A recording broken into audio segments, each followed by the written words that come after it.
अच्छा मैया एक बात बताइए, आप लोगों के पास कोई शक्ति है कि नहीं?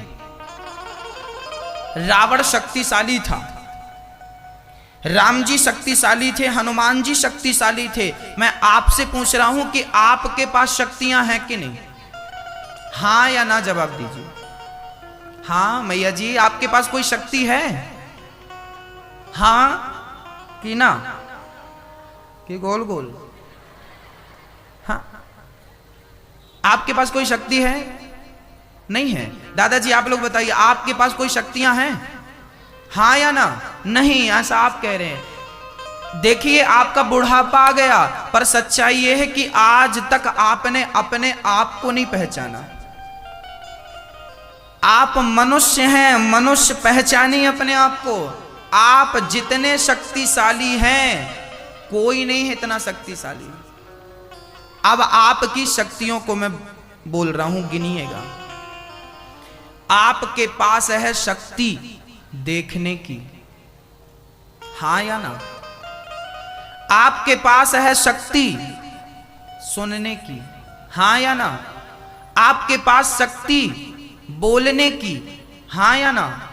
आपके पास शक्ति है माला जपने की, आपके पास शक्ति है मां के पांव दबाने की, आपके पास शक्ति है परोपकार करने की, आपके पास शक्ति है दान करने की, आपके पास शक्ति है मीठा बोलने की। बताइए, क्या शेर के पास शक्ति है मीठा बोलने की? क्या शेर के पास शक्ति है मां के पांव दबाने की? हां या ना?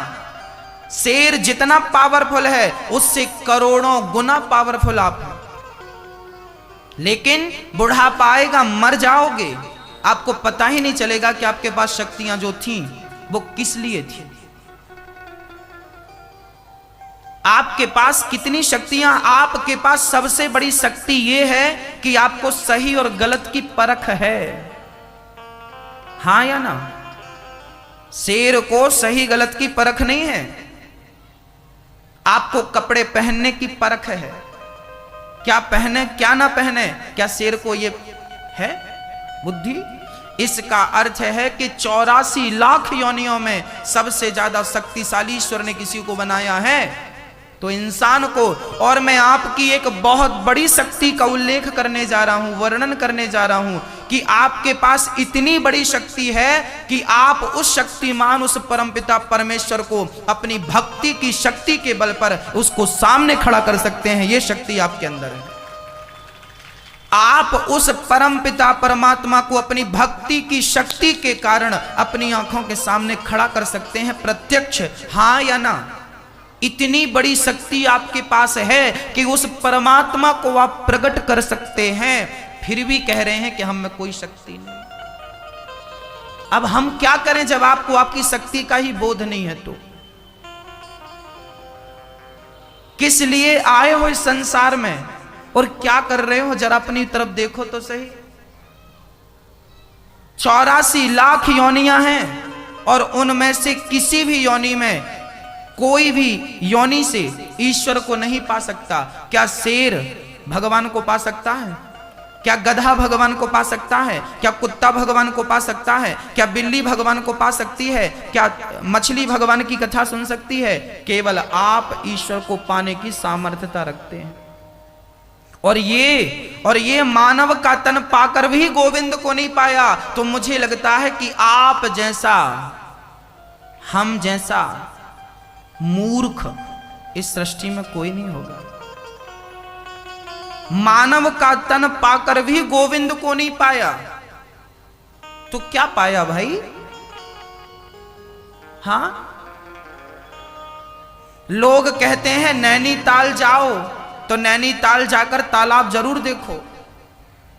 लोग कहते हैं कि वृंदावन जाओ तो बिहारी जी का दर्शन जरूर करो। वृंदावन गया और बिहारी जी का दर्शन ना किया तो वृंदावन जाने का लाभ क्या? ऐसे ही मानव का तन पाया पर ईश्वर को नहीं पाया तो इस तन को पाने का फायदा क्या? ये तन भोग भोगने नहीं मिला। ये 3 काम सब करते हैं मेरी मां और भैया जी। बच्चे पैदा करना पशु पक्षी भी जानते हैं, पेट भर खाना पशु पक्षी भी जानते हैं, और नींद लेना पशु पक्षी भी जानते हैं। आप खाते हैं तो चिड़िया भी खाती है, कुत्ता भी खाता है।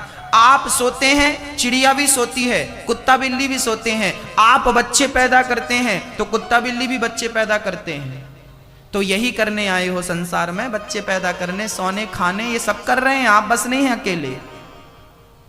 ये 3 काम सब कर रहे हैं, खाना, सोना, बच्चे पैदा करना। आप 4था काम करने आए हैं, ईश्वर की प्राप्ति। आप इस शरीर से, इस मुख से राम नाम जपिए, इन आंखों से गोविंद का दर्शन करिए, इन कानों से कथा सुनिए। यही इस मानव तन की सार्थकता।